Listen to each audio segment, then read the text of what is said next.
જય શ્રી આપણા ચરણમાં કોટી કોટી દંડવત પ્રણામ. આપ પરમ પૂજ્ય 108 ગોસ્વામી કન્યા બાવા શ્રી સુરત ને ગોકુચંદ્ર માજીની હવેલીમાં બિરાજો છો. આપ શ્રી પરમ પૂજ્ય 108 ગોસ્વામી દ્વારકેશલાલજી મહારાજ શ્રીના આત્મા છો. આપ દેશ વિદેશમાં સૃષ્ટિ સંપ્રદાય પ્રચાર અર્થે કાર્યકર્તા કરી રહ્યા છો. આપ શ્રીનું લખેલું પુસ્તક વાય પુષ્ટિ યુવા વર્ગમાં ખૂબ પ્રચલિત છે, જેમાંથી આપ શ્રીના જીવન ના મનમાં ઉઠતા બધા પ્રશ્નોનો ખૂબ સુંદર રીતે સમાધાન કર્યું છે. અને આપ શ્રી તો હવે અમેરિકામાં એક દેશ બાકી હતો, આપ પણ પધારવાના છે જૂનમાં. જાણીને ખૂબ જ આનંદ થયો અને બધા વૈષ્ણવોને પણ આનંદ થયો. બધા જે જ્યાં જ્યાં રહેતા હોય ત્યાં બધા વૈષ્ણવો કન્યા બાવાથી પધાર્યા છે. તો કોન્ટેક્ટ કરજો, જે સિટીમાં રહેતા હોય તો મને કોન્ટેક્ટ કરજો વૈષ્ણવો. આજના વચના મતલબ કુથાત પડોશી વલ્લભાધી સખી જય જય. મંગલાનામ શમનમ મંગલાનામ મહોદયમ રૂપાંગનાનામ સૌભાગ્યમ શ્રી ગોકુલેન્દુમ વયમ નમઃ. આવે છે ને અવાજ? હા, તો જેમ સ્મિતાબેને કહ્યું કે હવે કઈ પ્રભુની ઈચ્છા એવી થઈ છે કે અમે પણ અમેરિકા આવીએ, તો હવે આ ઝૂમ અને વર્ચ્યુઅલ મીટિંગ થી અને આગળ વધીને આપણે જે આપણે કહીએ કે મિલવો નૈનન હીકો અતિની સામ સામા થશું આપણે બધા અમેરિકામાં. જે પણ જે રીતે ઠાકોરજી ગોઠવશે એ રીતે બધું ચાલી રહી છે. એમાં સ્મિતાબેન ખૂબ સક્રિયતાથી ને રુચિથી ભાગ લે છે, એનો અમને આનંદ છે. અને સાચું કહું તો ઘણા સમય પછી ઝૂમમાં પાછા ભેગા થવાનું જે બન્યું છે, એમાં કારણ કઈ ના હોય. ઈચ્છા તો બધાની હોય, અમારી પણ હોય. સ્મિતાબેને તો અનેક વખત અમને કહ્યું કે આપ પધારો ઝૂમમાં, પણ કઈ ના કઈ એવા કારણો ઊભા થઈ ગયા અને જે રીતે પ્રભુ રાખે એ રીતે રહેવું. આમ સાચું કહીએ તો અમે તો પહેલા વિચાર્યું હતું કે અમે 8-9 તારીખ સુધી અમે બહાર હતા. પછી મેં વિચાર્યું હતું કે પછી નિરાતે 2 મહિના રોકાઈશું ઘરે, કારણ કે પછી ઈંડોળા અને રથયાત્રા અને બધા ઉત્સવ આવે એ પહેલા આમ વિચાર્યું હતું કે ઘરે રહીશું. પણ હવે ચંદબાવાનો હુકમ છે કે અમેરિકાના વૈષ્ણવને મળી આવો, તો હવે એ બધા ચક્ર ગતિમાન કરી દીધા. એટલે આપણામાં કહેવાય ને, જેમ રાખીએ તેમ રહીએ. ઠાકોરજીની આવી ઈચ્છા છે. અને તો અયોધ્યા એટલે પણ લઈ ઈચ્છા તો જાવ અમારી છો પણ, હા, અયોધ્યા પણ લઈ જવાના છીએ અને એ વિગત હું તમને મોકલાવું. હા, બધા તો વૈષ્ણવ ના ના, આજે સાંજ સુધીમાં આવી જશે. એ મારે આજ બધું સાથે સાથે ચાલી રહ્યું છે ને, એટલે થોડું મને એના પર બી ધ્યાન આપવું પડે છે, બીજું કઈ નહીં. તો હવે વિષયની જો આપણે ચર્ચા કરીએ, ખરેખર તો જેમ આજકાલ તાપના દિવસો બહુ છે, હવે ગરમી બહુ. આ વખતે ઇન્ડિયામાં તો ખાસ કરીને એટલી બહુ જ વધારે ગરમી છે. તો સમય પણ એવો જ છે અને આ કલિકાલ પણ એવો જ છે કે જેમાં બધાને અનેક પ્રકારના તાપના અનુભવ આપણને કરવા પડતા હોય છે. અને એમાં સાચી શાંતિ એ આપણને ભગવત સત્સંગ, ભગવત ગુણગાન, ભગવત સ્મરણ અને ઠાકોરજીની સેવા એનાથી જ મળે છે. ખ્યાલ આવે? આજે તમે એમ વિચાર કરો કે ભાઈ આ વસ્તુથી મને સુખ મળશે, તો એ ક્યારેય મળતું નથી. પણ આપણે ખરેખર આવશ્યકતા છે કે હંમેશા પોતાને ભગવાનમય વિચારવાળા રાખીએ. એટલા માટે આજે છેલ્લા 4 વર્ષ થઈ ગયા હવે તો લગભગ આ ઝૂમના સત્સંગને. તો આના માધ્યમથી જે વૈષ્ણવોને એક સત્સંગનો ક્રમ મળી રહ્યો છે, એ ખરેખર ખૂબ આનંદનો વિષય છે. અને સાચું કહીએ તો આ એક એવી વસ્તુ છે કે જેમાં ખરેખર દરેકે પોતાના મનને છે ને અવારનવાર રિફ્રેશ કરવું પડે. પોતાના મનને અવારનવાર પાછા ભીંજવવા પડે ભગવત ભાવમાં. કારણ કે ભગવત ભાવ એવી વસ્તુ છે કે જેને આપણે કેળવવું તો બહુ પડે, પણ નીકળી બહુ જલ્દી જાય. આજે એક સાધુનો પ્રસંગ આવે કે એક વખત એક વ્યક્તિ એના ત્યાં આવ્યો અને કહ્યું કે અમને ગુરુદેવ પ્રભુમાં મન લગાડવું છે, કે પ્રભુની પ્રાપ્તિ કરવી છે. એટલે પછી પેલા ગુરુએ કઈ જવાબ ન આપ્યો, પણ સીધા શું કર્યું કે એક ઘડો પાણી માટે આપી દીધો અને એને પાણીનો ઘડો આપીને કહ્યું કે આમાં તું પાણી ભરી લાવ. અને એ ઘડાની વિશેષતા એ હતી કે એમાં અનેક છિદ્ર હતા, બહુ બધા કાણા હતા એમાં. પછી પેલો જે છોકરો હતો એ ગયો ત્યાં, જ્યાં પણ જલનો હતો સ્ત્રોત, ત્યાં ગયો અને નદી પર કે કુવામાંથી જલ ભરી અને લાવવાનો પ્રયાસ કરે તો પેલા છિદ્રમાંથી પાણી નીકળી જાય. અને એક વખત કર્યું, બે વખત કર્યું, 4 વખત કર્યું, તો પછી નાની ઉંમરમાં ગુસ્સો જલ્દી આવે બધાને, બરાબર ને?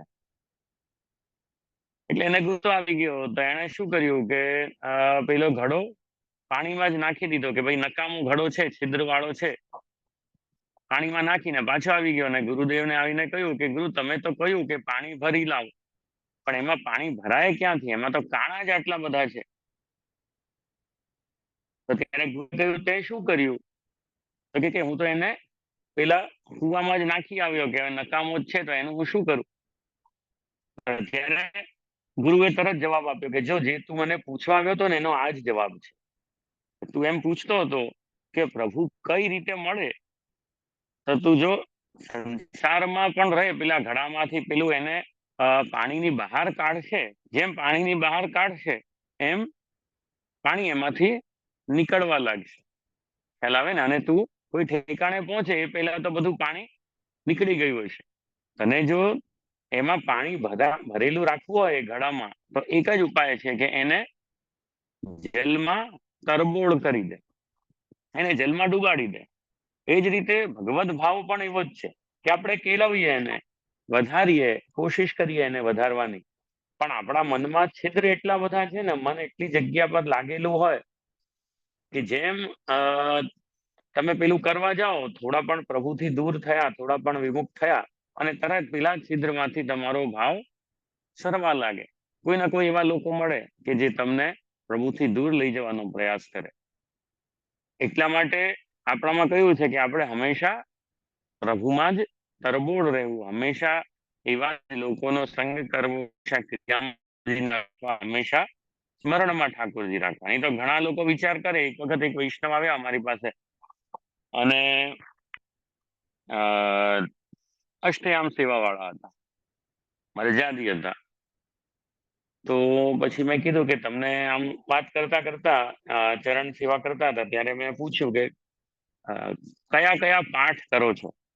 એટલે એમણે 2 નામ લીધા, 3 નામ લીધા, સર્વોત્તમ, કૃષ્ણાશ્રય અને યમુનાશ્રય.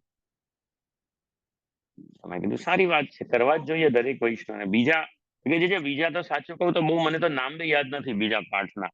અને અમને તો જરૂર બી શું છે, અમે તો સેવા કરીએ છીએ, તો પ્રભુનું આ બધું કરવાની અમને આવશ્યકતા જ ક્યાં છે? એ બધામાં જે કીધું છે એ અમે કરી જ રહ્યા છીએ. તો ત્યારે મેં એમને જ સમજાવ્યું કે તમે એમ વિચાર કરો કે સેવા કરી લીધી એટલે સંપન્ન થઈ ગયું, એવું નથી. સેવા કરવાના વાળાને પણ સ્મરણની જરૂર પડે ને સ્મરણ કરવા વાળાને પણ સેવાની જરૂર પડે. એટલે હંમેશા બેવને જોડાતા રહે, જોડીને રાખવું. અને હરિરાયજીએ તો કહ્યું છે કે આ સંસારનો પ્રભાવ એટલો પ્રભાવશાળી છે આ, કે એનાથી છે ને ડરતા રહેવું. આટલી આજ્ઞા કરી છે ને, અતઃ સદૈવ ભેતવ્યમ લૌકિકાસક્તિ તો જ નહીં, અને સત્સંગમ અગ્રતઃ કૃત્વા નાશનીય ન ચાંદતા. આ શિક્ષાપત્રમાં છે અને આજ વિષય પર આપણે આજનો વિચાર કરવો છે કે સદૈવ ભેતવ્યમ લૌકિકાસક્તિ તો જ નહીં. આપણે છે ને હંમેશા લૌકિક આસક્તિથી બચતા રહેવું, એનાથી ડરવું, એનાથી ભય રાખવો. આજે તમે એમ વિચાર કરો કે ભાઈ અમે આ બધું કરીએ છીએ તો અમારા પર સંસારનો કોઈ પ્રભાવ નહીં પડશે, એવું નથી. આજે આ બધું કરવા છતાં જો તમે સંસારમાં ઓતપ્રોત રહો કે સંસાર સાથે સંલગ્ન રહો, તો એવું થશે કે સંસારમાંથી આસક્તિ ઘટવી જોઈએ. અહીંયા લૌકિક આસક્તિ તો જ નહીં. અહીંયા એક વસ્તુ ધ્યાન દેવા જેવી છે. આસક્તિ કોને કહેવાય? હવે આટલા બધા સત્સંગ કર્યા છે, જો હું હમણાં અનમ્યુટ કરું તો 2-4 જવાબ તો મળશે ને મને. એક અનાસક્ત ભાવે કરવું અને એક આસક્ત ભાવે કરવું. અહીંયા હરિરાયજી એમ નથી આજ્ઞા કરતા કે લૌકિક ક્રિયા કે લૌકિક દાયિત્વ નિભાવવા જ નથી, ખ્યાલ આવે ને, પણ આસક્તિ રહિત થઈને લૌકિક કરો એને અનાસક્ત ભાવ કહેવાય. આજે લોકો પેલા અનાસક્તિ ને આસક્તિ બધામાં હોય, પણ ક્યાં અનાસક્તિ રાખવી ને ક્યાં આસક્તિ રાખવી એ ખબર નથી લોકોને.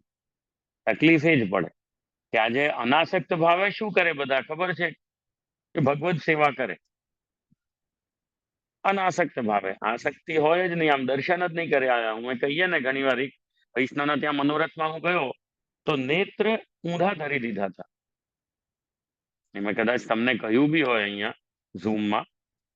એટલે આપણામાં કેવું કે નેત્ર ઠાકોરજીની દૃષ્ટિ ચરણારવિંદ તરફ હોવી જોઈએ ને, આમ ચરણારવિંદ તરફ દૃષ્ટિ હોય પ્રભુની. એની જગ્યા પર એ બેને શું કર્યું કે નેત્ર એવી રીતે ધર્યા કે ઠાકોરજીની દૃષ્ટિ ઉપર આસમાન તરફ. હવે તમે વિચાર કરો કે હું ગયો તો મનોરથમાં અને 3-4 સ્વરૂપ ત્યાં બિરાજતા હતા અને બધા પલ્લા ઝુલાવતા હતા. વૈષ્ણવ મોટો મનોરથ હતો અને હું ત્યાં ગયો તો મને પહેલા આમ બધાના સ્વરૂપના દર્શન કર્યા. એટલે પછી મેં પૂછ્યું કે આ સ્વરૂપ કોના છે? એકદમ મને અલગ દર્શન થયા હતા. તો પછી બેન આગળ આવ્યા. પછી મેં બેનને પણ કહ્યું કે બેન આ રીતે થોડી થઈ, નેત્ર ધરાય તમારા. અને બાકી વૈષ્ણવને કહ્યું કે તમે બધાને ઠાકોરજી પધરાવ્યા, તમે લોકોએ આ 4-5 સ્વરૂપ અહીં બિરાજે છે, આ માળા ધર્યા છે, બધું કર્યું છે, કોઈનું ધ્યાન નહીં ગયું કે પ્રભુના નેત્ર ઊંધા ધરેલા છે. આજે તમે વિચાર કરો કે નીચી દૃષ્ટિની જગ્યા ઊંચી દૃષ્ટિ હતી, કઈ નાની તો વસ્તુ નથી. કે કુલ્હેની વાત નથી કે ભાઈ કુલ્હે પેચ નહોતો કે કઈ સગ્ગી નહોતી ધરી. આ વસ્તુઓ તો ચાલો આપણે ચલાવીએ, પણ આ તો બહુ મોટી વસ્તુ છે ને. એટલે મેં એ લોકોને કહ્યું કે તમે લોકોએ કોઈએ દર્શન પણ નહીં કર્યા, જોઈને ઠાકોરજીને નિહાર્યા પણ નહીં કે પ્રભુ કેમ બિરાજે છે, આનંદ છે, કે અનાસક્ત ભાવે સેવા કરી દીધી કે લે ભાઈ મનોરથ કરવો છે એટલે પધરાવ્યા. ને આસક્તિ પ્રભુમાં આસક્તિ હોય તો દર્શન તો કરો. પેલા બેન ને પણ આટલા ચિત્રજીના આટલા ઠાકોરજીના દર્શન કરતા હોય તો એમ ખબર ના પડે કે નેત્રની આમ કીકી શ્યામ કીકી ક્યાં હોય, નીચે હોય કે ઉપર હોય. એટલે આને કહેવાય અનાસક્ત ભાવ. એ લોકોને ખાલી એક જ ચિંતા હતી કે ભાઈ આપણે બધું સમયસર થઈ જાય અને કેટલા વૈષ્ણવ આવ્યા છે ને આ સેવા નથી. ખ્યાલ આવે ને કે આજે તમે એમ કહો કે ના ગ્રહ સેવા અને હવેલી સેવા અને વલ્લભકુલની સેવા, એવી વાત નથી. જે પણ સેવા તમે કરો, ગ્રહ સેવા પણ કરો તો ચિત્ત તો ઠાકોરજીમાં લગાડો. આ કઈ ગ્રહ સેવામાં હોય ને જાતા તો ઘરના સ્વરૂપ, પણ કઈ ચિત્ત ઠાકોરજીમાં કહેવાય એ તો નથી. એટલે હંમેશા યાદ રાખજો કે આસક્તિ ક્યાં રાખવી ને અનાસક્તિ ક્યાં રાખવી.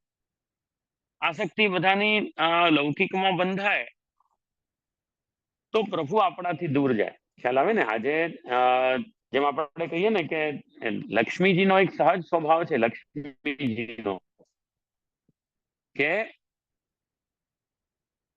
જીવને છે ને ઠાકોરજીથી દૂર કરે. એનું કારણ એક જ છે કે લક્ષ્મીજીના ઠાકોરજી પ્રિય છે. ખ્યાલ આવે ને. ઘણા લોકો કે આમ કેમ કરે છે, આમ કેમ આજ્ઞા કરતા હોય, કે પછી આવું કેમ કે લક્ષ્મીજી ઠાકોરજીથી દૂર કરે. કારણ એ જ છે કે ઠાકોરજી તો લક્ષ્મીના પતિ છે અને લક્ષ્મીના પતિ હોય તો હવે લક્ષ્મીજીને શું ઈચ્છા થાય કે પતિ કોઈની સાથે શેર કરે? તમે વિચાર કરો. એટલા માટે લક્ષ્મીજી શું કરે કે જ્યાં જીવનું મન લક્ષ્મીજીમાં લાગે તો લક્ષ્મીજી ઠાકોરજીથી દૂર કરે કે ભાઈ આ તો મારા પતિથી દૂર રહે, એમાં જ આનંદ છે. બધા જમનાજી નથી. આજ તો જમનાજીની કૃપાળુતાનો સ્વભાવ કે આજે જમનાજી છે પોતાના સ્વામીની નજીક તમને લઈ જાય, તમને નિર્મળ કરીને. લક્ષ્મીજી છે તમને લલચાવીને પોતાના સ્વામીથી દૂર કરે, કારણ કે એ દૂર રહે છે તો હું મારા સ્વામીની સમીપ રહી શકીશ. એટલા માટે લક્ષ્મીજી તો જ્યાં આપણો આસક્તિ લક્ષ્મીજીમાં વધારે બંધાય ત્યાં આવું થતું હોય. એટલા માટે આપણામાં કહ્યું કે અતઃ સદૈવ ભેતવ્યમ લૌકિક આસક્તિ તો જ નહીં. તો આપણામાં તો સુરદાસજી સુધીની વાત વાત આવે કે સુરદાસજી હતા એ મૂકીને નીકળ્યા ત્યાંથી, પોતાના ઘરેથી નીકળ્યા ત્યારે, જ્યારે નાના હતા ત્યારથી એમનું ચિત્ત ઠાકોરજીમાં હતું. અને ઠાકોરજીમાં ચિત્ત હોવા છતાં એમના પિતા એમને બહુ હેરાન કરતા, કારણ કે એમને નેત્ર પહેલાથી નહોતા સુરદાસજીને. જ્યારે એમના નેત્ર નહોતા તો એના પિતાને ખૂબ ભારી પડતા કે ભાઈ અમને કઈ રીતે આપણે સાચવવા વગેરે વગેરે. તો એક સમય એવું થયું કે સુરદાસજીના ઘરમાં એમના એક યજમાન આવીને 2 સોના મોહરો પધરાવી ગયા અને એના પિતાએ ખૂબ કાળજીપૂર્વક એક ગોખલામાં રાખી દીધા કે આપણે એ વસ્તુને સાચવી રાખીએ, જેથી કરીને શું થાય કે કાલે આપણા જીવનમાં કામ આવે. અને પછી સવારે જાગ્યા બધા તો એ સોના મોહરો ગાયબ થઈ ગઈ હતી. અને એમાં પછી થયું એવું કે હવે સોના મોહરોની વેલ્યુ ખૂબ અને ઘરમાં આમ જ લક્ષ્મીની ખેંચ હતી. તો બધા દોડાદોડ કરવા લાગ્યા કે ક્યાં ગયા સોના મોહરો, ક્યાં ગઈ સોના મોહરો. અને એવામાં થયું એવું કે સુરદાસજીએ કહ્યું કે મને ખબર છે સોના મોહરો ક્યાં છે. તો બધા ટેન્શનમાં તો હતા જ. એમણે તરત કહ્યું કે ભાઈ અમને આંખવાળાને નથી દેખાતી સોના મોહરો, તો તને ક્યાં દેખાવાની છે? ત્યારે સુરદાસજીએ કહ્યું કે ના, તમે સાચું કહું તો મને ખબર છે, અને તમે શોધી લો, નહીં મળે ત્યારે મારી પાસે આવજો. પછી બધાએ ખૂબ શોધી, સોના મોહરો મળી નહીં. અને પછી છેવટે સુરદાસજી પાસે પૂછ્યું તો સુરદાસજીએ કહ્યું કે એક જ શરત પર હું તમને રસ્તો બતાવીશ કે તમે મને ઘરમાંથી બહાર નીકળવા દો. તો બધાએ કહ્યું કે સારી વાત છે, આ તો ઉલટું અમને સારું પડશે કે તું આમ જ અમને ભારે પડે છે, તો એના કરતા બહાર નીકળી જાય તો ઉલટું સારું. એટલે સુરદાસજીએ પછી એ સ્થાન બતાવ્યો કે ભાઈ એ અગાસી છતમાં અંદર ઉંદરે મૂકી દીધી છે ને ત્યાં ગોતો એટલે મળશે. અને ત્યાં શોધ્યું એટલે તરત સોના મોહરો એમને મળી. અને જ્યારે સોના મોહરો મળી ગઈ ત્યારે સુરદાસજી પર એમને એમના પિતાને પ્રેમ આવ્યો. અને એમણે કહ્યું કે હવે તું ક્યાંય નહીં જા, હવે તો તું મને બહુ વાલો છે. એટલે તરત સુરદાસજીએ કહ્યું કે તને આ પ્રેમ મારા પર નથી, પણ મારા અંદર જે પ્રભુએ આ દિવ્ય શક્તિ આપી છે એના પર પ્રેમ છે. અને એમ કરીને બહાર નીકળી ગયા ઘરની. અને ગામની બહાર જાય છે ત્યાં એવું થયું કે એક સાહુકારની ભેંસ પણ ખોવાઈ ગઈ હતી. ને એને ખબર પડી કે આ સુરદાસજીમાં ચમત્કારિક શક્તિ છે. તો તરત એ દોડતો દોડતો સુરદાસજી પાસે આવ્યો અને એને કહ્યું કે તમે મારી આ ભેંસ ક્યાં છે એ બતાવી દો. તો સુરદાસજીએ કહ્યું કે ભાઈ હું તો બહાર નીકળી ગયો છું ઘર મૂકીને, અને મને કઈ સાથે લેવા દેવા નથી. તો ત્યારે પેલા સાહુકારે કહ્યું કે ભાઈ તું ચિંતા નહીં કર, તું ભલે ઘર છોડીને નીકળ્યો છે પણ તું બેઘર નથી, હું તારું ધ્યાન રાખીશ. પેલા સાહુકારે એમ કહ્યું. તો આ સુરદાસજીને આ વાત ન ગમી અને એમણે તરત કહ્યું કે ભાઈ હું તારા પર ઘર છોડીને નથી નીકળ્યો, હું તો ઠાકોરજી પર ઘર છોડીને નીકળ્યો છું. પેલા તું મારો માલિક નથી કે તું મને સાચવશે, ઠાકોરજી મને સાચવશે. હવે જો જીવની કક્ષાની વાત કરું છું, અહીંયા હું કહું છું કે લૌકિક આસક્તિ અને આ કાલનો પ્રભાવ. આ સુરદાસજીનું મન જુઓ, ઘર મૂકીને નીકળ્યા છે ઠાકોરજીના ગુણગાન કરવા માટે. અને પેલો સાહુકાર આવીને કહે છે કે ભાઈ હું તમને સાચવીશ. અને સુરદાસજીનું મન થયું અને એમણે કહ્યું સાહુકારને કે ભાઈ તમે મને સાચવનાર નથી, મને સાચવનાર તો ઠાકોરજી છે. અને એવામાં પછી સાહુકારે કહ્યું કે ના ના, એ તો મારાથી ભૂલ થઈ, તમે હવે એટલું બતાવી દો કે મારી આ ભેંસ ક્યાં છે, ને આજ રાત માટે અહીંયા એક પર્ણકુટી ઊભી કરું છું અને એમાં તમે રહો. તો સુરદાસજીએ વિચાર્યું કે એમાં શું વાંધો છે, ચાલ ને ઘરેથી નીકળ્યો છું, અહીંયા રોકાઈ જાઉં. તો એને ભેંસની જગ્યા બતાવી દીધી કે ભાઈ આ ભેંસ આ જગ્યા પર મળશે, અને પોતે ત્યાં પર્ણકુટીમાં રોકાઈ ગયા. હવે જો આ જ વસ્તુ આવે, એ રોકાયા હતા 4 દિવસ માટે, પણ એમને ખબર ન પડી કે રોકાતા રોકાતા 12 વર્ષ થઈ ગયા. રોકાયા હતા 4 દિવસ કે ભાઈ 4 દિવસ જરા આરામ કરી લઉં, ઘરમાંથી બહાર નીકળ્યો છું. અને 12 વર્ષ ક્યાં નીકળી ગયા એમને ખબર ના પડી. 12 વર્ષ પછી ઠાકોરજી એમના સ્વપ્નમાં આવીને આજ્ઞા કરી, અરે સુરદાસ, તું તો મારું યશ ગાવા નીકળ્યો તો આ સ્વામી બનીને ક્યાં બેસી ગયો? તો ત્યારે એકદમ સુરદાસજીને રિયલાઇઝ થયું કે અરે, આ તો સાચી વાત છે કે હું નીકળ્યો તો ભગવત ગુણગાન કરવા, અને હું તો ઉલટો સંસાર તરફ વધતો જાઉં છું. એમનો પેલો ડેલો મોટો થતો ગયો અને એમના શિષ્ય બનતા ગયા. અને ત્યારે એ બધું છોડી અને પાછા નીકળ્યા છે. તો અહીંયા વિચારવાનું એ જ આવે કે કરવા નીકળ્યા હતા સારું કામ, પણ એ ક્યારે એમનું મન બદલાઈ ગયું. એટલા માટે આપણે મહાપ્રભુજીએ પણ કહ્યું છે કે સર્વ માર્ગેશુ નષ્ટેશુ કલૌ છે ખલા ધર્મને પાખંડ પ્રચરેલો કે કૃષ્ણ કે આમાં કેવું છે કે આ કાલ કેવો છે કે પાખંડ પ્રચુર છે અને આ આપણા મનને હરી લે છે. એટલે હંમેશા તમે છે ને ડરીને રહેવું. શેનાથી ડરીને રહેવું? કે આવું કાંઈ આપણી સાથે ન થઈ જાય. આજે આપણે સાચી વાત કરીએ તો આ સત્સંગ પણ જે તમે બધા કરી રહ્યા છો, અને એમાં અમુક લોકો એવા છે કે જે નિયમિત રીતે આ સત્સંગ વગેરે કરે છે, તો એમાં પ્રભુ કૃપાથી ઘણા લોકો પણ તમને જાણતા થયા હશે કે આ નિયમિત સત્સંગ કરનારા છે. અને તમને પ્રભુ કૃપાથી ઘણા લોકો આમ માનની દ્રષ્ટિએ પણ જોવા લાગ્યા છે કે ના, બધા નિયમિત સત્સંગ કરે છે. પણ આમાં તમારું કર્તવ્ય શું? જે નિયમિત સત્સંગ કરનાર છે એનું કર્તવ્ય એ છે કે પોતાના મનને સાચવીને રાખે. ખ્યાલ આવે?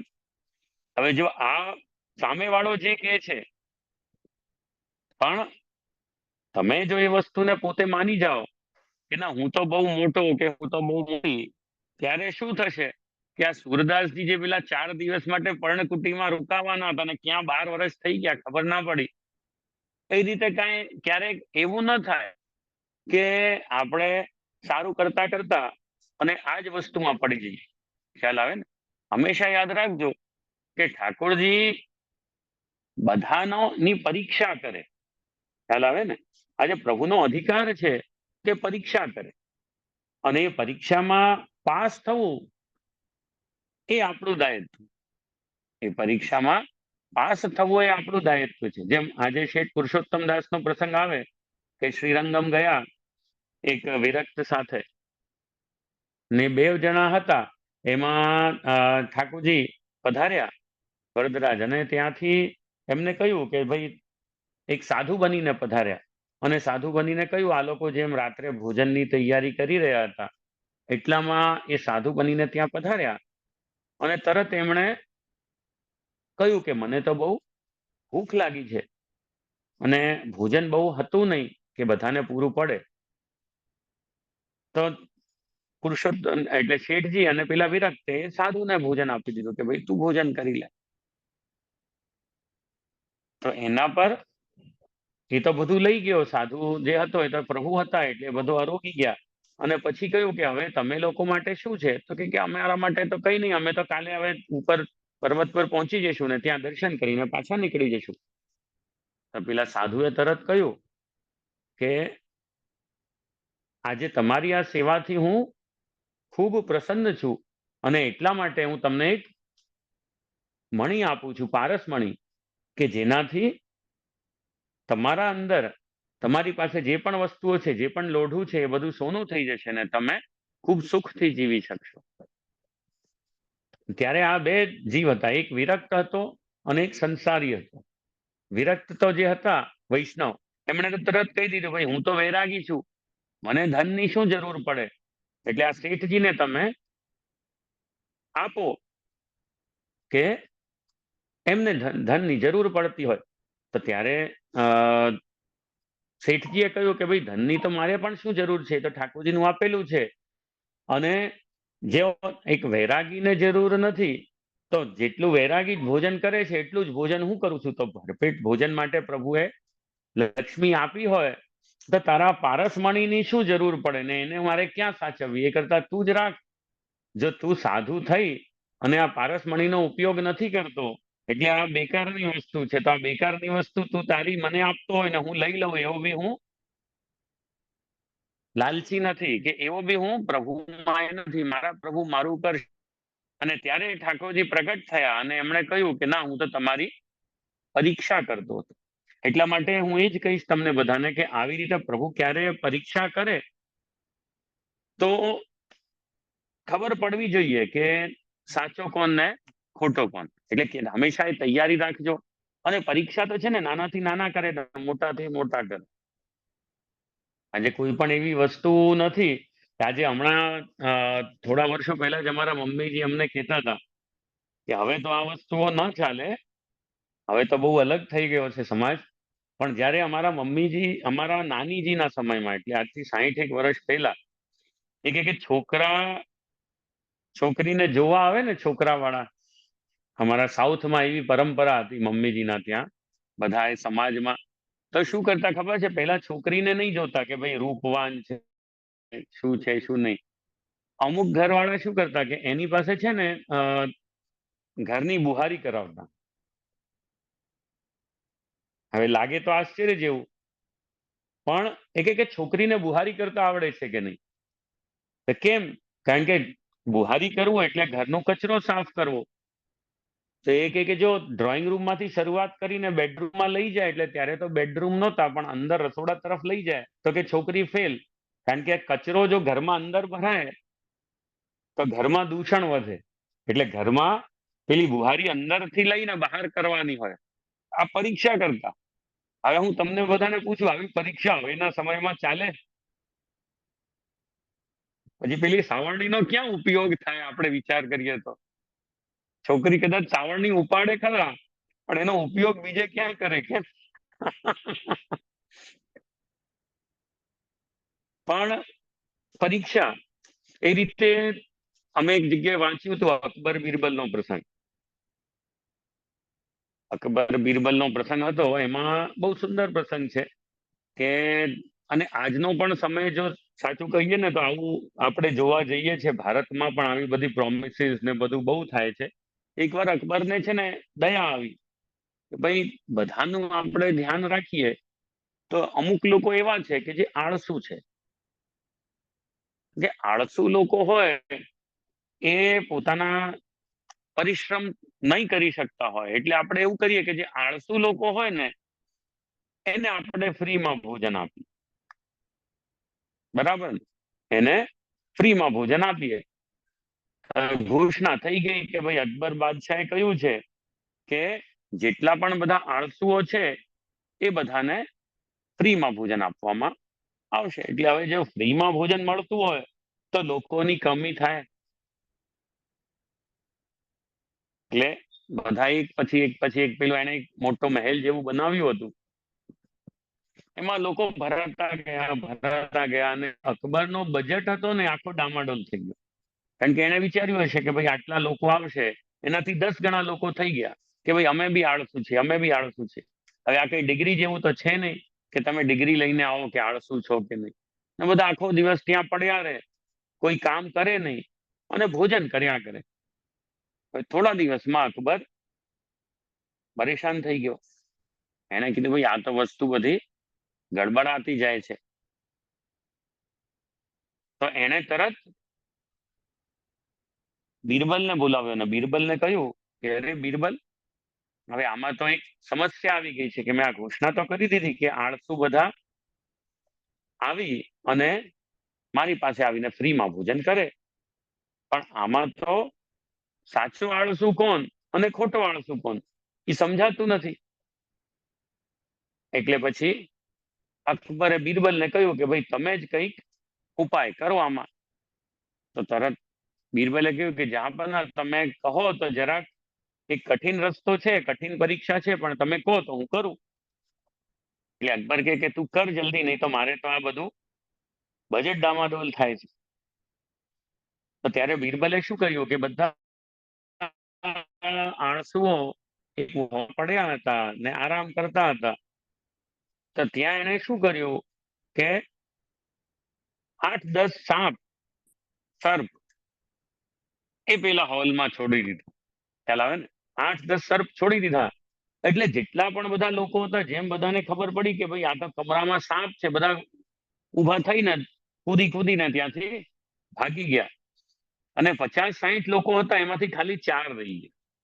એ 4એ કહ્યું કે ભાઈ બહાર જઈને પણ મરવું જ છે ને, એક ના એક દિવસ તો મરવાનું જ છે. હવે આ સર્પદંશથી મરી એમાં શું ફરક પડે છે?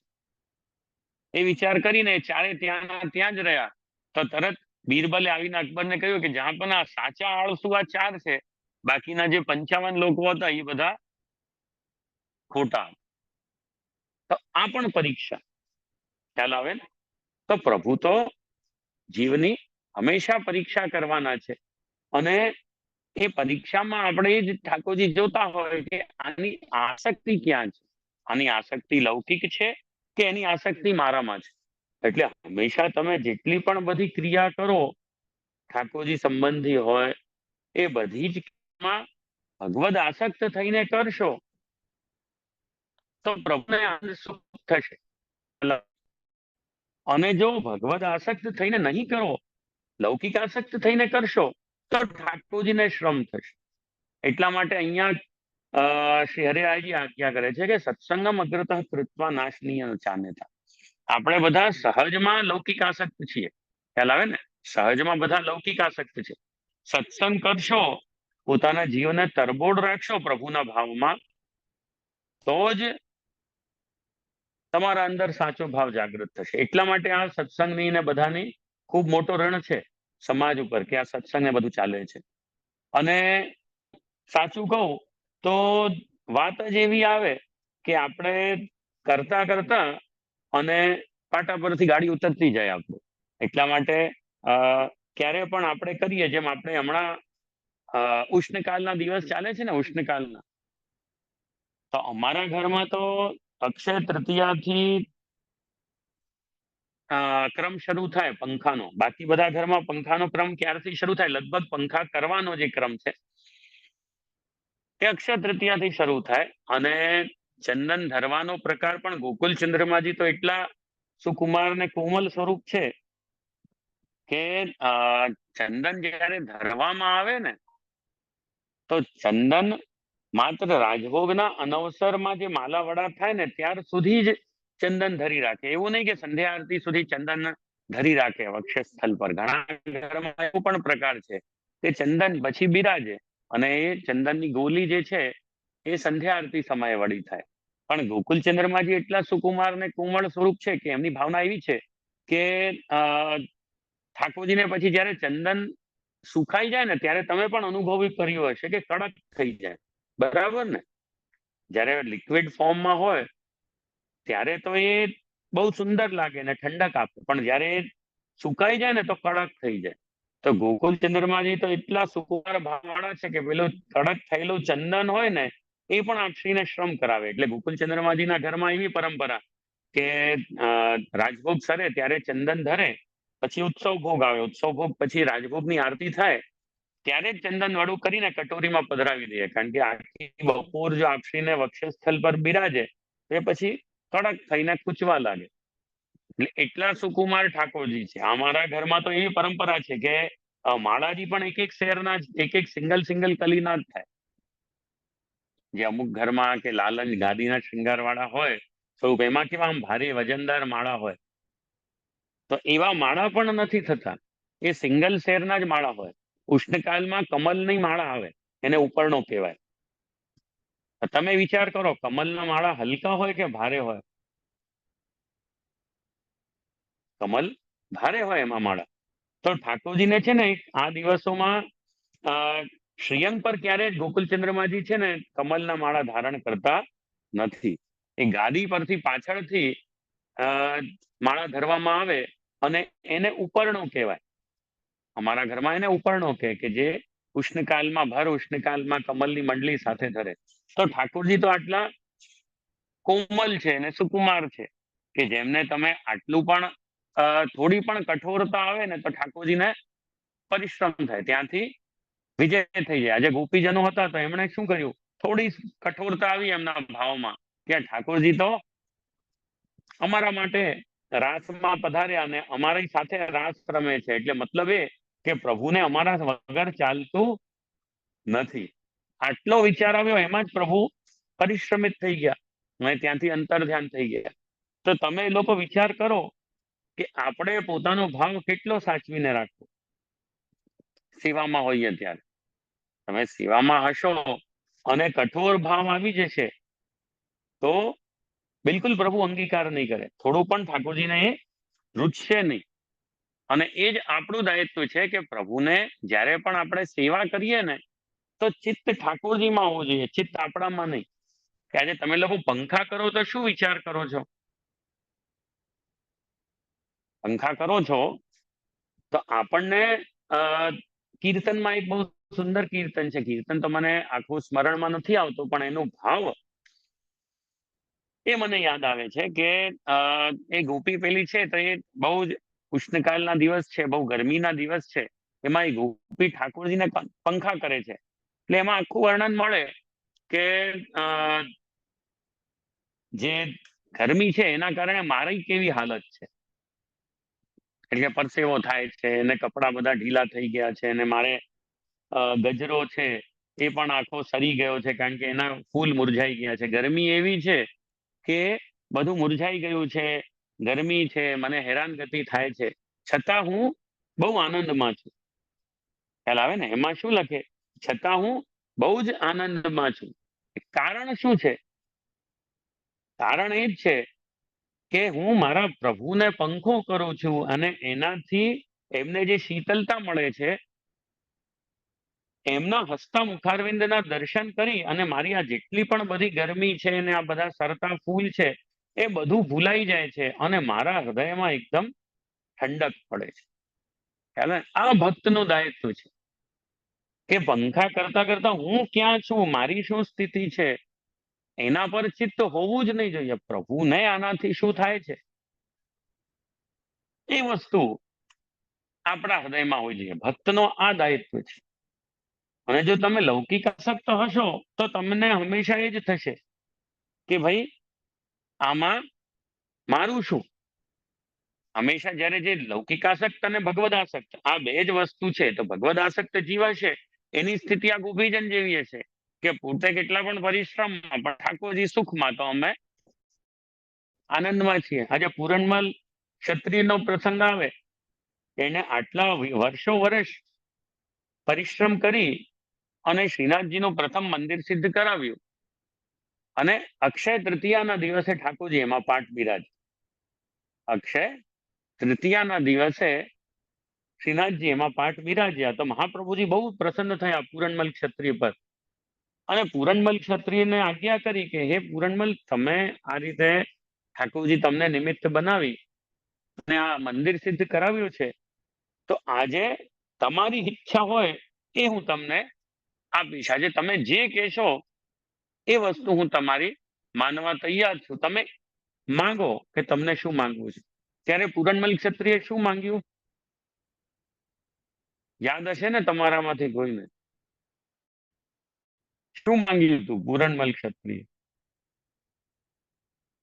કોઈ પોતાને અનમ્યુટ કરીને માંગે જવાબ. ત્યારે એમણે માંગ્યું કે પ્રભુ, મારી તો એક જ ઈચ્છા છે કે ઉષ્ણકાળના દિવસો છે અને એમાં પ્રભુને આટલા ઉષ્ણકાલમાં ગરમીથી પરિશ્રમ થાય છે, તો મારી તો કોઈ બીજી ગતિ જ નથી ઠાકોરજી સુધી. ખાલી એક મનોરથ છે કે ઠાકોરજીના ચરણારવિંદમાં અરગ જાય, એટલે કે ચંદન, એ હું સમર્પિત કરું. વક્ષસ્થલની પણ આજ્ઞા કરી કે વિનંતી કરી નથી. ક્યાંની કરી? કે ચરણારવિંદમાં ચંદન સમર્પિત કરવું છે. આને વૈષ્ણવ કહેવાય. ખ્યાલ આવે? બિલકુલ પણ લૌકિક શક્તિ જ નથી આની.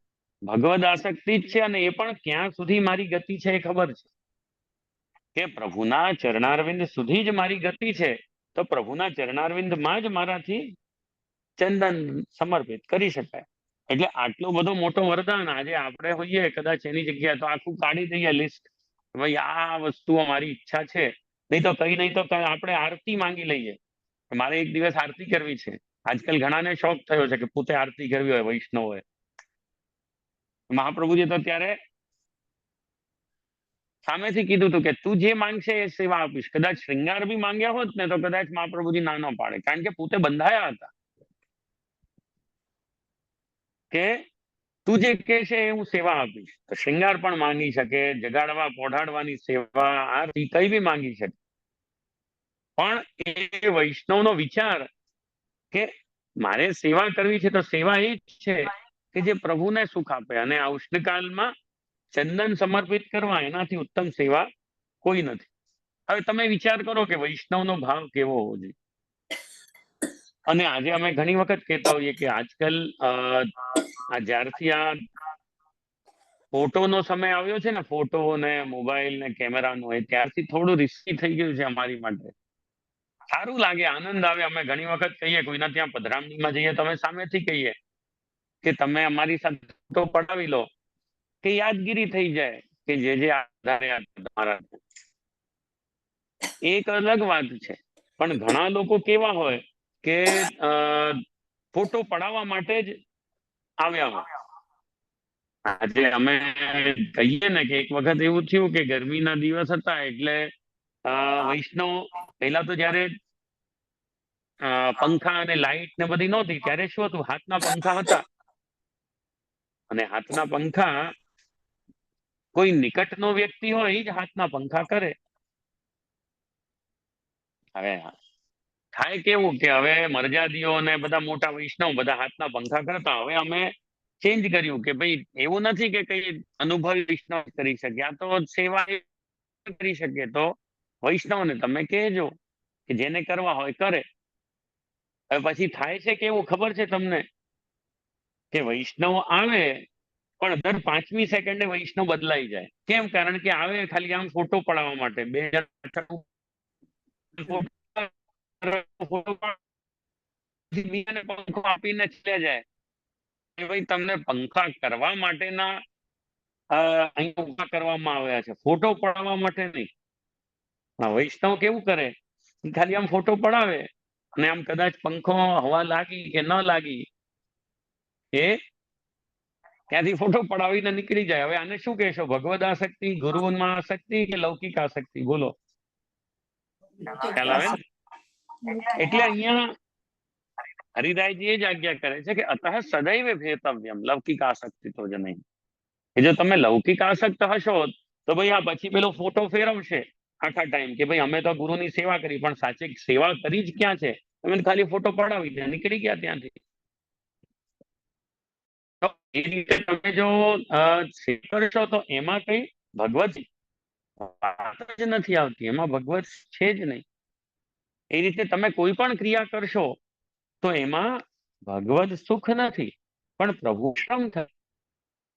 આજે અન્ય પણ અમે આવી ઘણી વાત કરી શકીએ કે જેમાં ઠાકોરજી, આજે કેમ ઘણી વખત અમે જઈએ કોઈના પાટોત્સવમાં જઈએ વૈષ્ણવના ત્યાં, તો વૈષ્ણવ અમે પલ્લા ઝુલાવતા હોઈએ તો ઘણી વખત એવું કરીએ કે જે અપરસમાં હોય જેના ઘરે અમે ગયા હોઈએ તો એ લોકોને અમે કહીએ કે ભાઈ જે લોકો તમે અપરસમાં છો એ બધા એક એક જોટા આપો, પ્રભુ તમારા પણ છે, તમારા પ્રભુ બિરાજતા હોય તો બધી જ સેવા અમે કરીએ એવું નહીં, તમે એક એક જોટા આપો.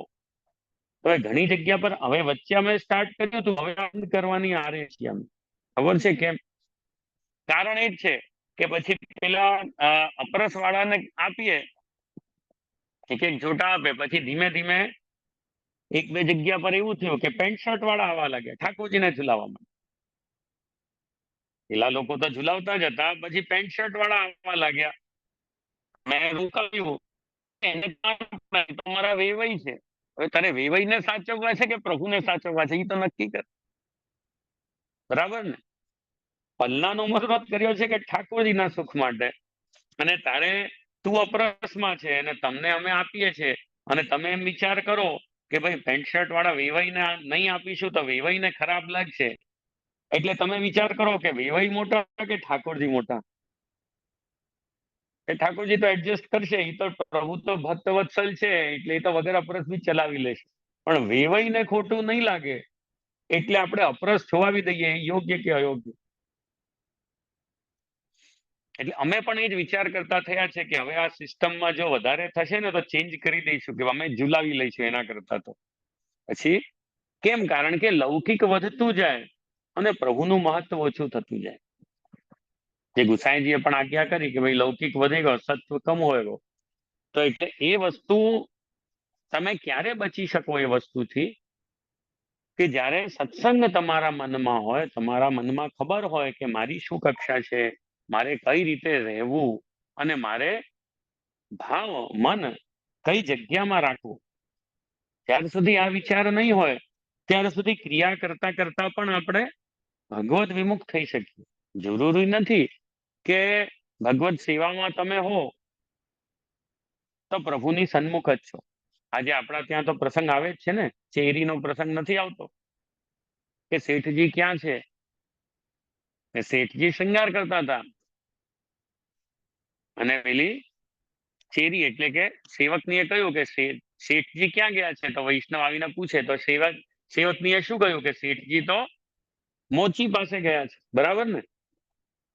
અને શેઠજી તો હતા શૃંગારમાં જ, પણ એમનું ચિત્ત જે હતું તે એમ કરતું હતું કે ભાઈ આપણે આ સેવામાંથી બહાર આવી અને મોચી પાસે જવું છે.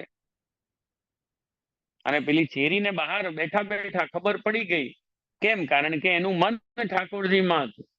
તો ઠાકોરજી એને જતાવ્યું કે આ શેઠજી મારા શૃંગાર કરે છે પણ એનું મન તો મોચીમાં છે. એટલે પેલી ચેરીએ કહ્યું કે શેઠજી ક્યાં છે? તો કે મોચી પાસે. ને પછી પેલો વ્યક્તિ ચાલ્યો ગયો અને શેઠજીએ બહાર આવીને કહ્યું કે ભાઈ તું કેમ આવું બોલી?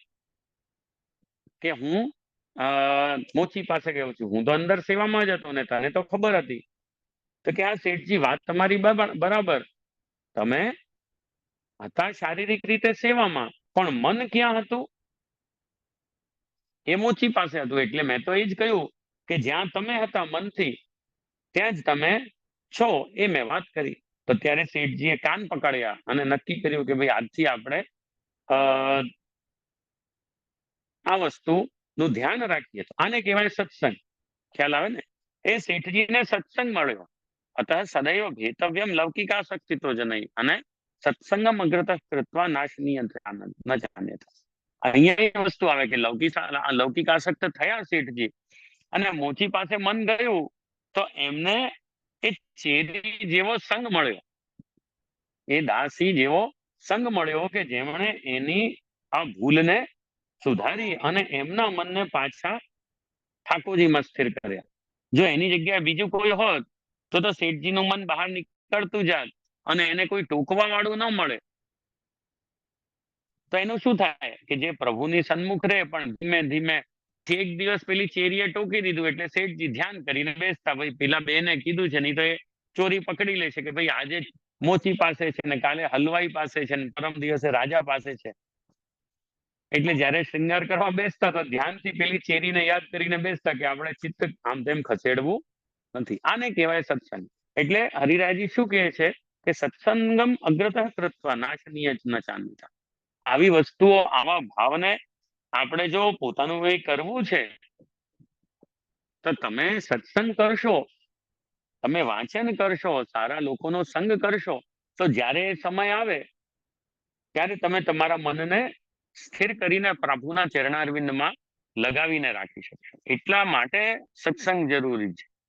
કઈ એવું નથી કે આપણે પોતાનો પેલો નોલેજ બેંક, આજે ઘણા લોકો એવા હોય કે પોતાનું નોલેજ બેંક વધારતા હોય, કેટલી પણ વાતો કરો, બધા જ પ્રસંગો એમને યાદ હોય, પણ પ્રસંગ યાદ રાખવાના નથી. ખ્યાલ આવે ને? ભલે જીવનમાં એક જ પ્રસંગ યાદ હોય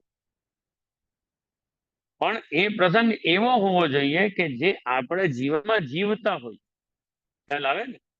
કે આજે જરૂરી નથી કે તમને 84-200. આજે ઘણા લોકો એમ કે ના કયા વૈષ્ણવને કયો ચરિત્ર છે એને કયું જીવ, કયા લીલામાં કયો જીવ હતો કે કયો સખા હતો કે કઈ સખી હતી, એ બધું મને યાદ છે.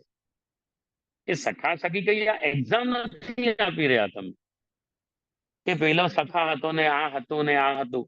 અને તમે એક જ વ્યક્તિ, એક જ વસ્તુ યાદ રાખો કે એ વૈષ્ણવના લક્ષણ શું હતા, એ વૈષ્ણવના વાર્તાથી સાર શું છે અને એ વસ્તુ આપણા હૃદયમાં આવે છે કે નહીં.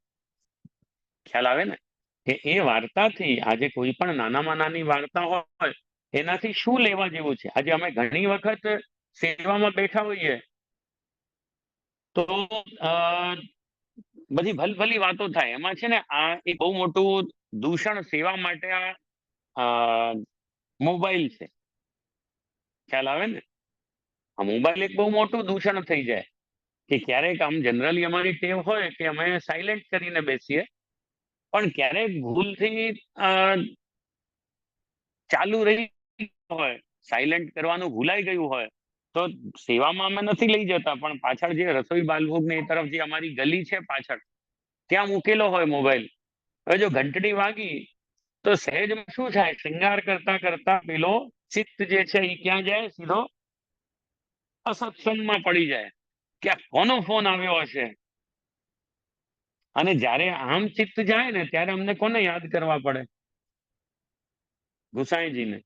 ગુસાઈજીનો શેઠજી વાળો પ્રસંગ આવે છે કે જ્યારે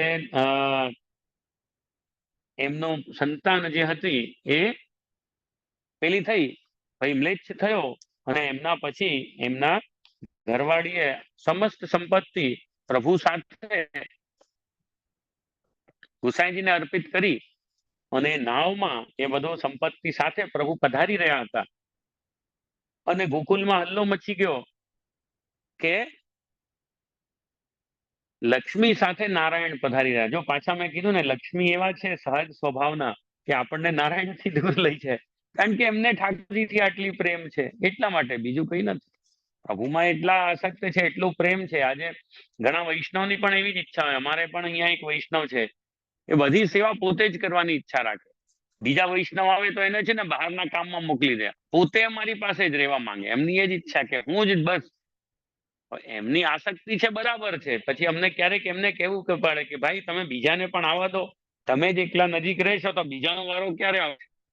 તો એ શું કરે કે હું બીજામાં એને મોકલ્યું ને એ બીજાને મોકલીને પોતે મારી પાસે જ રહે. લક્ષ્મીજીનો તો સ્વભાવ કે મારે સમીપ રહેવું છે તો લોકોને દૂર મોકલ્યા રાખીએ. તો આ જ્યારે સંપત્તિ સાથે પ્રભુ પધારતા હતા, ગોકુલમાં હલ્લો મચી ગયો કે લક્ષ્મી સાથે નારાયણ પધારે છે, અને ગુસાઈજી શૃંગારમાં બિરાજ્યા હતા. અને જ્યારે આ વાત થઈ કે ગુસાઈજીના કર્ણમાં આ વાત આવી, તો ગુસાઈજીનું ચિત્ત પણ એક વખત નામમાં એમાં પડી ગયું, સંપત્તિમાં. અને પછી એકદમ આપશ્રી સજાગ થયા, અને સજાગ થઈ અને ત્યારે તરત આપશ્રીએ પૂછ્યું કે નાવ ક્યાં છે? તો કે જે જમનાજીમાં મજધારમાં છે હમણાં. તો ગુસાઈજીએ તરત આજ્ઞા કરી કે જેટલી પણ સંપત્તિ છે એ બધી તમે જમનાજીમાં પધરાવી દો, ને ખાલી પ્રભુને અહીંયા પધરાવી લાવો. તો ત્યારે બધાએ બહુ કહ્યું કે જેજી આ તો આપના અનન્ય સેવકની છે અને આપને અર્પણ કરેલી છે. તો ગુસાઈજીએ શું આજ્ઞા કરી કે હજી તો એ સંપત્તિ ઘરમાં આવી નથી, અને મારું ચિત્ત સેવાની બહાર નીકળી જાય છે, તો એ સંપત્તિ ઘરમાં આવશે તો શું કરશે એ ચિંતાથી હું એ બધું કરું છું. નહીં તો પ્રભુની સંપત્તિ છે, જમનાજીમાં પધરાવી તો પ્રભુ સુધી પહોંચી જવાનું છે. આને શું કહેવાય? સદૈવ ભેતવ્યમ લૌકિકાસક્તિ તો જને. આજે ગુસાઈજીએ કરીને બતાવી કે ભાઈ જો આપણે છે ને સજાગ રહેવું. બાકી ગુસાઈજીનું ચિત્ત તો એવું હતું કે એમને શું જરૂર હતી? શું એમનું ચિત્ત પ્રભુમાંથી ખસી શકે? ન ખસી શકે. પણ એ તો અમારા જેવા વલ્લભ આચાર્યોને સજાગ કરવા કે દીકરાઓ યાદ રાખજો કે જો પ્રભુમાં આસક્તિમાંથી જો લૌકિક આસક્તિમાં જશો ને તો વાંધો પડશે. બાકી ગુસાઈજીને સંપત્તિ કાંઈ કરી શકે જ નહીં, પણ એ તમારા અમારા જેવા માટે. એટલે જ્યારે પણ આવું થાય અને શ્રૃંગાર કરતા હોય અને મોબાઈલની ઘંટડી વાગે, તો અમે શું કરીએ? અમે આ પ્રસંગ યાદ કરીએ કે ગુસાઈજીએ તો આજ્ઞા કરી છે, હવે જેનો ફોન હશે એને મારી જરૂર છે તો બીજી વખત ફોન કરશે, નારાજ થશે તો નહીં કરશે. પણ વ્યક્તિ નારાજ થાય અને પ્રભુને શ્રમ પડે, એ બેમાંથી મારે તો પ્રભુને પકડીને રાખવાનું. તો જો આ પ્રસંગ એક જ છે, કઈ નવા પ્રસંગો નથી લાવતો, કઈ બહુ પ્રસંગોની બેંક નથી, પણ આ એક જ પ્રસંગ અમે જ્યારે પણ આવું થાય તો એ યાદ કરી અને સત્સંગમ અગ્રતઃ કૃત્વા નાશનીય ચાનેદા, એ વસ્તુને પોતાના મનને પાછા ઠેકાણે લાવજો. બાકી મન તો ચંચળ છે, ભાગી જાય. આજે તમે બધા બી બધું કરતા હો, સેવા કરો કે સત્સંગ કરો કે બીજું કઈ કરો તો મન તો ચંચળ છે, એ તો ભાગે, પણ એને પાછું કઈ રીતે લાવશો? એને પાછો એકમાત્ર સત્સંગ વડે જ તમે મનને પાછા પ્રભુમાં લાવી શકો. એટલા માટે આ સત્સંગ ખૂબ આવશ્યક વસ્તુ છે આપણા જીવન માટે. અને ક્યારે પણ જીવને એમ નહીં માનતા કે એક વખત આપણે નિર્મળ થઈ ગયા તો ક્યારે પણ આપણે પાછા મલિન ન થઈ શકીએ, કે પછી ક્યારે પણ આવું. આજે આપણામાં કૃષ્ણદાસનો અને સુરદાસજીનો પ્રસંગ આવે કે આમ તો બધા ઠાકોરજીમાં આસક્ત, પણ થોડી થોડી ખેંચા ખેંચી. આજે સેવકો હોય ને એમાં થોડી થોડી ખેંચા ખેંચી તો હોય જ પ્રભુ માટે, કે પ્રભુને વધારે પ્રિય કોણ છે. આજે ઘણી વખત એવું થાય કે અમે વૈષ્ણવ સાથે હોઈએ, બધા જ અમારા પ્રિય હોય, એમાં કોઈ નવા આવ્યા અને જૂના બેઠા હોય તો એને ઈર્ષા થવા લાગે કે આ જો હમણાં સુધી તો જે મારી સાથે વાત કરતા હતા, પણ પેલા આવ્યા કે પેલી આવી એટલે મને ભૂલીને હવે જે એની સાથે વાત કરે છે. આવું થાય ક્યારેક તમારી સાથે? કે મારી વેલ્યુ નથી, આની વેલ્યુ વધી ગઈ. તો આવું નહીં થવું જોઈએ. બધા જ અમને પ્રિય હોય. તો એ રીતે આપણી તો ક્યાં વાત કરીએ, પણ અષ્ટસખામાં પણ થોડું થોડું આવું ચાલતું. ભગવત લીલા ઠાકોરજીના અનુભવ કરી ચૂકેલા જીવમાં પણ આવું ચાલતું. એટલે એક વખત સુરદાસજી અને કૃષ્ણદાસજી એમાં થોડી થોડી ખેંચા ખેંચ. તો સુરદાસજી અને કૃષ્ણદાસજી બે કીર્તનિયા, બે બધી લીલાના કીર્તન લખ્યા. એક દિવસ સુરદાસજી આવીને કૃષ્ણદાસને કહ્યું કે કૃષ્ણદાસ, કોઈ એક એવી લીલા છે કે જેનું વર્ણન મેં નથી કર્યું. બધી જ લીલાના વર્ણન અમે કર્યા છે. એક એવી લીલા છે કે જેનું વર્ણન મેં નથી કર્યું. હવે એ કઈ લીલા છે અને એ લીલાનું કીર્તન તું રચીને આવ. આ વાત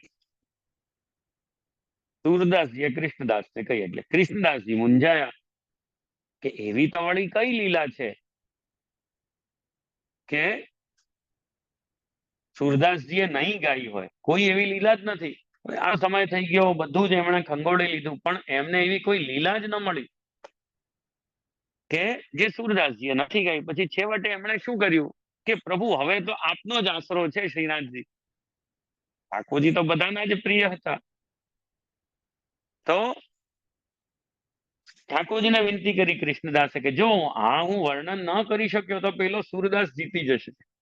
વાત ક્યાં આવી? જો મેં શું કહ્યું, અષ્ટસખાની કક્ષા સુધી જઈને પણ આ વસ્તુઓ આવી છે. તો પછી એ દેખાઈ જશે કે મારા કરતા ઊંચો. એટલે પ્રભુ આ મારી મદદ કરો. તો ત્યારે ઠાકોરજી પ્રગટ થયા અને શ્રીનાથજીએ કહ્યું કે છે ને એને નેચુકી ગાયનો પ્રસંગ નથી ગાયો. નેચુકી ગાય કોને કહેવાય? કે જે એક જ વખત વ્યાવે, એક જ વખત. ક્યારે એવી હોય કે જે ક્યારે વાછરડું થાય જ નહીં જેને, અને એક એવી હોય જનરલી કે જેને ઘણા વાછરડા થાય. નેચુકી ગાય એવી હોય કે જેને એક જ વખત વાછરડું થાય, પછી એને બાળક વાછરડું કે વાછરડી ન થાય. એટલે એ ગાયનું કીર્તન સુરદાસજીએ લખ્યું નથી. એ ગાયનું કીર્તન તું લખ.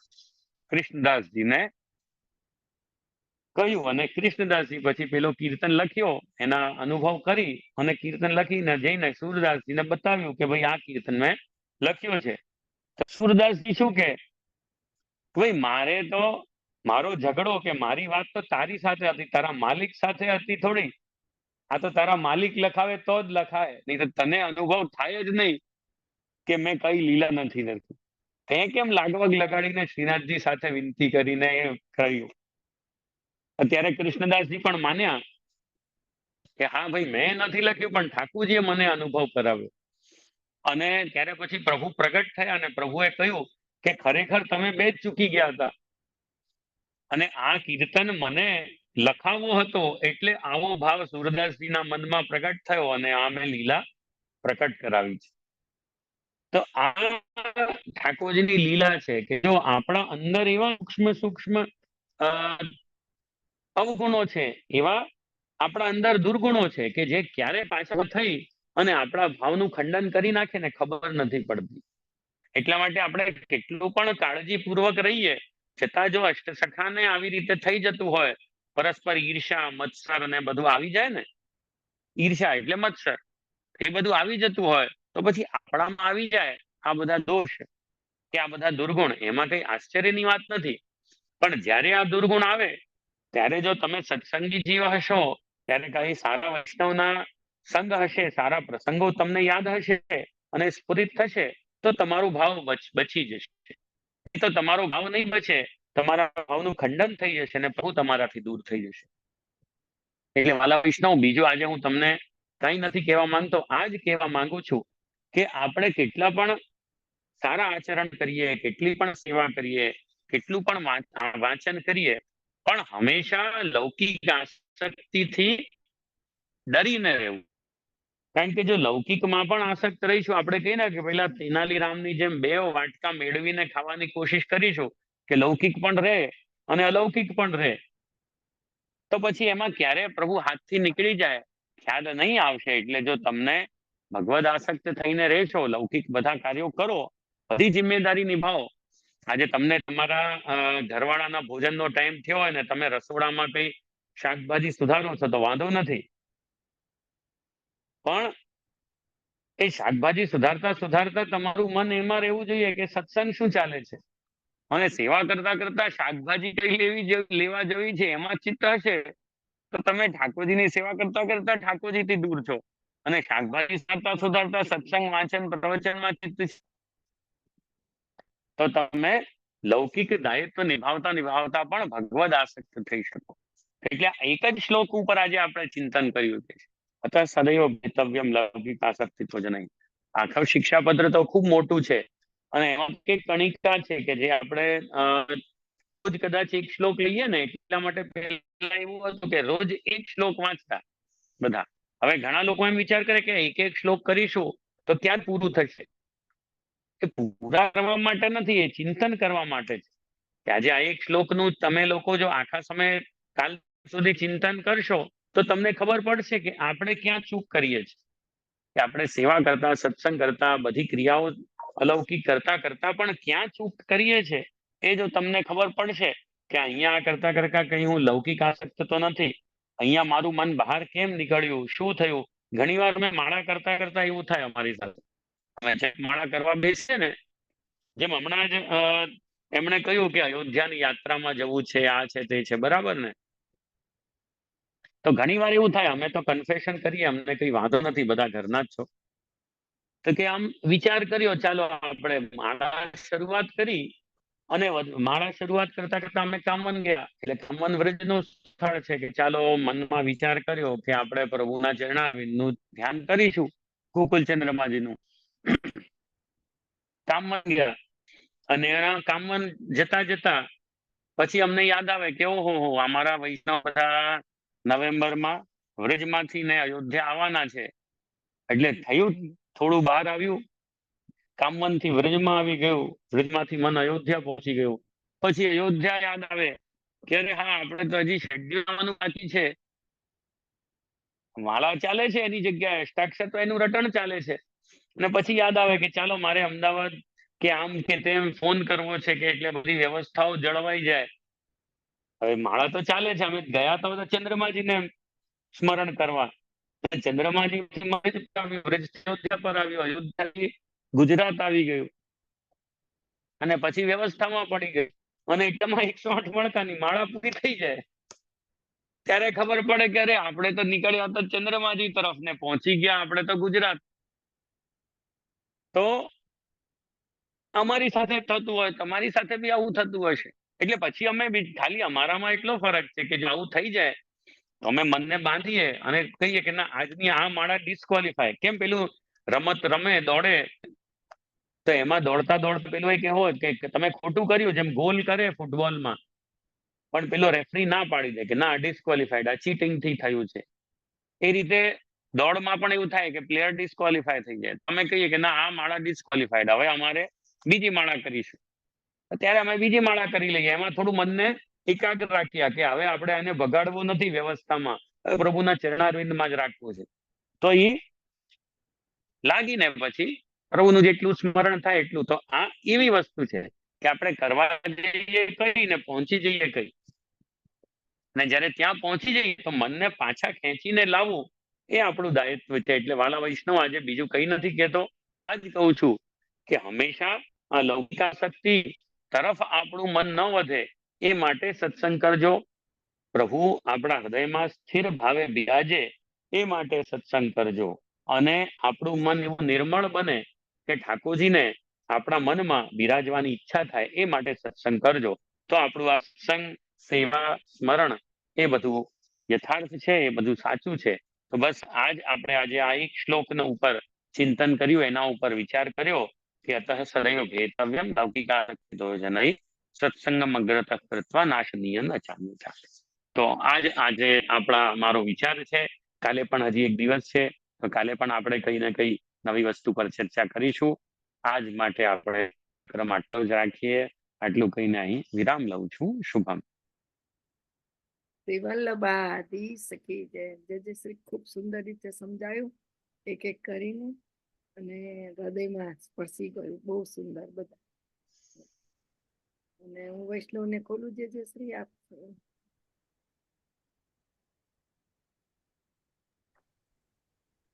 દંડવત પ્રણામ જય શ્રી. હા, આશીર્વાદ. દંડવત કરો વૈષ્ણવ.